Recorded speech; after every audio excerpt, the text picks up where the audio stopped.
Hi friends, সবাই কেমন আছো? আশা করি গরমে একটু একটু ভালো আছো। আজ আমি দুপুরে রান্না করেছিলাম ডিমের কারি। ডিমের কারি বলা একটু ভুল হবে, কারণ ডিমটা একটু আমি পাতলাই ঝোল রেখেছিলাম। প্রথমে ভেবেছিলাম আমি কারি করব, কিন্তু পরে ভাবলাম কারি না করে একটু পাতলা ঝোলই করি। এই গরমে পাতলা ঝোল সবার খেতেই ভালো লাগে। যাই হোক, দেখে তো আমার খুবই ভালো লাগছে, কিন্তু খাওয়ার পরে বুঝতে পারবো কতটা ভালো হয়েছে।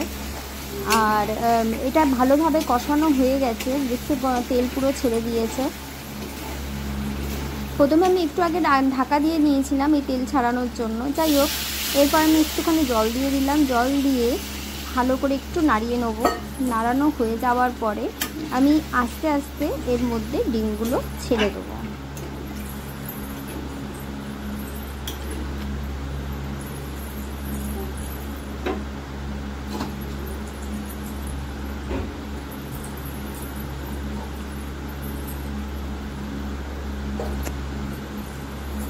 ডিমগুলো দেওয়া হয়ে গেল। এরপরে গ্যাসের ফ্লেমটা একটু সিমে করে ঢাকা দিয়ে 10 মিনিট হতে দেবো। এরপরে দেখো জিনিসটা আমার এরকম দেখতে হয়েছে।